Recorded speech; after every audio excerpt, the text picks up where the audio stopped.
بسم اللہ الرحمن الرحیم اللہم صلی علی سیدنا و مولانا محمد النبی الامی وعلی آلہ و صحابہ و ازواجہ و ذریاتہ و اہل بیتہ اجمعین۔ آج ہم درود و سلام کے حوالے سے گفتگو کریں گے اور ایک ایسا عمل، ایک ایسا مختصر درود و سلام بتلائیں گے جس کی پڑھنے کی وجہ سے، جس عمل کے کرنے کی وجہ سے، جس وظیفے کو کرنے کی وجہ سے آپ کو 3 طرح کی نعمتیں عطا کی جائیں گی۔ اللہ تعالیٰ 3 طرح آپ کا اکرام انعام فرمائیں گے اگر آپ اس عمل کو کرتے ہیں۔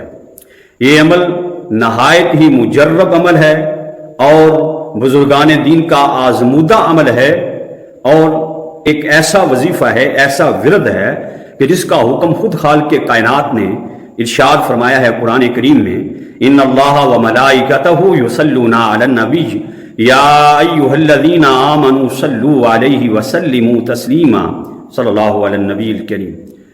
درود و سلام تو ویسے ہی ایک مجرب ترین، قبول ترین عبادت ہے، اور درود و سلام پر اللہ تعالیٰ نے خود نبی کریم صلی اللہ علیہ وآلہ وسلم سے یوں وعدہ فرمایا ہے، اے میرے محبوب آپ راضی ہو جائیں، کوئی بھی آپ کا امتی آپ پر 1 مرتبہ درود و سلام پڑھے گا، میں رب اس پر 10 رحمتیں نازل فرماؤں گا، میں 10 اس کے درجات بلند کر دوں گا، میں 10 اس کی نامہ اعمال میں نیکیاں لکھ دوں گا، میں 10 اس کے گناہوں کو معاف کر دوں گا۔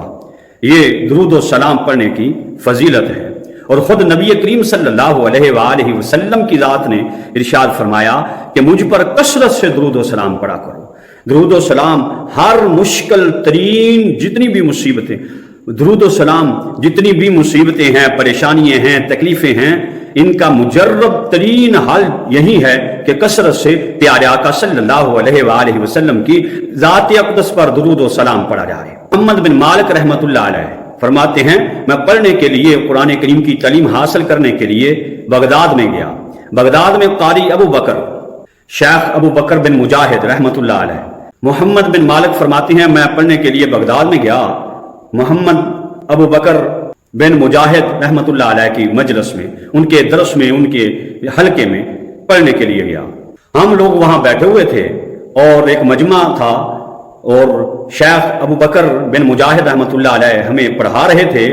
اسی دوران ایک بوڑھا شخص آیا اور اس کے سر پہ پرانا امامہ تھا، اور اس کے کپڑے جو تھے وہ بھی پھٹے پرانے تھے، اور یوں ہمیں لگ رہا تھا جیسے یہ مصیبتوں کا مارا ہوا ہے اور پریشانیوں کا مارا ہوا ہے۔ اس نے آ کر کے ابو بکر بن مجاہد رحمۃ اللہ علیہ کے کان میں سرگوشی کی اور یوں کہا کہ شیخ میرے گھر والی کے ہاں ولادت کا وقت ہے اور میرے پاس کچھ بھی نہیں ہے، آپ میری مدد کریں۔ شیخ ابو بکر بن مجاہد رحمۃ اللہ علیہ اس شخص کی یہ پریشانی سن کر پریشان ہوئے کہ میرے پاس بھی نہیں ہے کہ میں اس کی مدد کر سکوں۔ اسی پریشانی میں شیخ ابو بکر بن مجاہد رحمۃ اللہ علیہ بیٹھے بیٹھے، آپ کو اونگ آتی ہے، ایسے آپ آنکھیں بند کرتے ہیں تو سامنے، جب آپ کی آنکھیں بند ہوتی ہیں تو سامنے ایک شخصیت ہے نورانی، والضحیٰ کے مکھڑے والی، واللیل کی کمال زلف والی شخصیت حضرت نبی کریم صلی اللہ علیہ وآلہ وسلم خواب میں آئے اور آ کر کے ابو بکر بن مجاہد سے پوچھا، اے ابو بکر کیوں پریشان ہیں؟ آج تو تم پریشان نظر آ رہا ہے۔ عرض کیا، یا رسول اللہ صلی اللہ علیہ وآلہ وسلم، ہمارے ہاں ایک بڑے میاں جی آئے ہیں اور انہوں نے آ کر کے ہم سے مطالبہ کیا ہے، آپ کی پریشانی بتلائی ہے، ہمارے پاس تو کچھ بھی نہیں ہے دینے کے لیے، اسی لیے پریشان ہوں۔ نبی کریم صلی اللہ علیہ وآلہ وسلم نے فرمایا، پریشان نہ ہو، جا وہ جو وزیر ہے بغداد کا علی بن عیسیٰ، اس کے پاس چلا جا اور اسے جا کر کے کہنا کہ نبی کریم صلی اللہ علیہ وآلہ وسلم نے ہمیں آپ کے پاس بھیجا ہے کہ آپ 100 دینار ہمیں عطا کریں، 100 دینار دیں۔ ابو بکر بن مجاہد رحمۃ اللہ علیہ فرماتے ہیں، میں نے عرض کیا، یا رسول اللہ صلی اللہ علیہ وآلہ وسلم، اگر اس علی بن عیسیٰ وزیر نے ہم سے نشانی پوچھی، ہم سے پروف مانگا تو ہم کیا جواب دیں گے؟ نبی کریم صلی اللہ علیہ وآلہ وسلم نے فرمایا، اس علی بن عیسیٰ کو کہنا جا کر کے کہ آپ ہر جمعے کی رات کو آپ 1000 مرتبہ مجھ پر درود و سلام بھیجتے ہیں. اب جمعۃ المبارک کا دن گزرا ہے، آپ نے 700 مرتبہ مجھ پہ درود و سلام پڑھا تھا کہ آپ کے پاس آپ کے بادشاہ کا حکم آ گیا، آپ وہاں چلے گئے اور وہاں سے کام کاج کر کے واپس آ کر کے رات گئے آپ نے 300 مرتبہ اور پڑھ کر 1000 مرتبہ پورا کیا. ابو بکر بن مجاہد رحمۃ اللہ علیہ اس بڑے میاں کو جو فریاد لے کے آئے تھے، سوالی بن کے آئے تھے، ساتھ لے کے بغداد کے وزیر علی بن عیسیٰ کے پاس چلے جاتے ہیں اور علی بن عیسیٰ کو جا کر کے خواب سناتے ہیں. علی بن عیسیٰ وزیر جو ہے اپنی سیٹ سے نیچے اترتا ہے، وہاں ابو بکر بن مجاہد رحمۃ اللہ علیہ کو بٹھاتا ہے، بڑے میاں کو بٹھاتا ہے، خود نیچے بیٹھ جاتا ہے اور پھر کہتا ہے آپ پھر دوبارہ ہمیں سنائیں وہ خواب پیارے آقا صلی اللہ علیہ وآلہ وسلم نے فرمایا. جو ابو بکر بن مجاہد رحمۃ اللہ علیہ نے سارا خواب سنایا اور آخر میں کہا کہ پیارے آقا صلی اللہ علیہ وآلہ وسلم فرما رہے تھے کہ آپ ہم پر ہر جمعے کی رات کو 1000 مرتبہ درود و سلام پڑھتے ہیں. یہ جو جمعہ گزرا ہے اس رات کو آپ نے 700 مرتبہ پڑھا تھا کہ آپ کے بادشاہ کا حکم آپ کو آیا، اس نے آپ کو بلایا، آپ چلے گئے اٹھ کر کے، پھر واپس آ کے آپ نے تعداد پوری کی. یہ پیارے آقا صلی اللہ علیہ وآلہ وسلم نے آپ سے فرمایا. علی بن عیسیٰ وزیر رحمت اللہ علیہ کی آنکھوں میں آنسو ہیں، آنسو جاری ہو گئے. اس نے ایک تھیلا منگایا جس میں 1000 دینار تھے، اس نے 100 کر کے بڑے میاں کو دیے، 100 دیا بڑے میاں کو. پھر ابو بکر بن مجاہد سے کہنے لگا حضرت آپ بھی لیں 100. یہ اس لیے ہے کہ آپ نے زحمت کر کے یہاں تشریف لائے ہیں. پھر 100 اور دیا کہ یہ اس لیے ہے آپ نے ہمیں خوشخبری سنائی ہے. اور ایسے کرتے کرتے اس نے 1000 دینار ابو بکر رحمت اللہ علیہ کے قدموں میں رکھ دیا.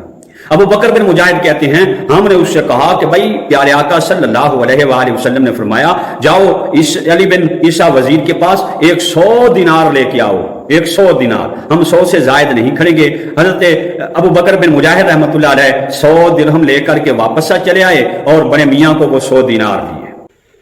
بڑے میاں پہ مشکل آئی، بڑے میاں پہ مصیبت آئی. پیارے آقا صلی اللہ علیہ وآلہ وسلم نے وقت کے قاری کے، وقت کے امام کے، وقت کے ولی کے خواب میں آ کر کے اس کی مصیبت کو، پریشانی کو دور فرما دیا. یہ کس لیے فرمایا؟ وہ بڑے میاں کثرت سے پیارے آقا پر درود و سلام بھیجا کرتے تھے. اس لیے درود و سلام ایک ایسا مجرب ترین وظیفہ ہے کہ جو قبول ہی قبول ہے. اور ہم اطلاع دیتے ہیں وہ جو ہم نے آپ سے کہا کہ ہم آپ کو وظیفہ بتلانے لگے ہیں، یہ نوٹ کر لیں اور سچے دل سے یہ جو ہے وظیفہ یہ عمل کریں. آپ پہ جتنا بھی آپ پہ قرضہ ہے اللہ پاک کے حکم سے اور اس درود و سلام کی برکت سے اللہ پاک اس قرضے کے اتارنے کا سبب مہیا فرمائیں گے. یہ عمل آپ کو 3 فائدے دے گا. پہلا فائدہ کہ اس سے اللہ تعالیٰ کے محبوب نبی کریم صلی اللہ علیہ وآلہ وسلم کی رضا آپ کو ملے گی، پیارے آقا کی دعائیں آپ کو ملے گی، پیارے آقا خوش ہوں گے آپ پر، پیارے آقا کی شفاعت قیامت کے دن آپ کو ملے گی. نمبر 2، اللہ کی ذات آپ سے راضی ہوگی، اللہ کی ذات آپ پہ رحمتیں برسائے گی، آپ پہ برکتوں کی بارش فرمائے گی. نمبر 3، جو بزرگان دین نے لکھا ہے کہ اس بندے کا، جو بندہ یہ وظیفہ کرتا ہے، یہ عمل کرتا ہے، اس کا قیامت والے دن اللہ تعالیٰ حساب نہیں لیں گے. یعنی گویا کہ بغیر حساب و کتاب ہی اللہ اسے جنت عطا فرمائیں گے. اور تیسرا، جتنا بھی قرضہ اس پہ ہو، جتنا بھی مقروض ہو، جتنا بھی قرضہ ہو، اللہ تعالیٰ چند دنوں میں قرضہ اتارنے کے اسباب مہیا فرما دیں گے. آئیے عمل کی طرف آئیے. اور عمل بتلانے سے پہلے آپ سے یہ درخواست کرتے ہیں کہ ہمارے اس چینل کو سبسکرائب کر دیجئے اور گھنٹی کا بٹن دبا دیجئے تاکہ ہر آنے والا وظیفہ، ہر آنے والا عمل، ہر آنے والی ویڈیو آپ تک بآسانی پہنچ سکے.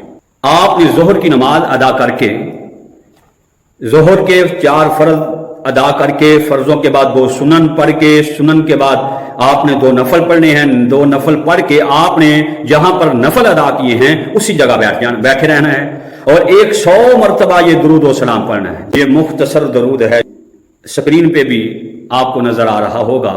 آپ نے ظہر کی نماز پڑھ کے، سنن پڑھنے کے بعد اور نفل پڑھنے کے بعد آپ نے اسی جگہ بیٹھ کر کے 100 مرتبہ یہ درود و سلام پڑھ کے اللہ پاک کے ہاں دعا کرنی ہے انشاءاللہ آپ دیکھیں گے کچھ ہی دنوں کے اندر اللہ پاک آپ کے قرضے کے ادائیگی کا سبب مہیا فرما دیں گے، اور اللہ پاک ہمیں عمل کی توفیق عطا فرمائے۔ اللہ پاک سب مسلمانوں کے حال پہ رحم فرمائے۔ وآخر دعوانا الحمدللہ رب العالمین۔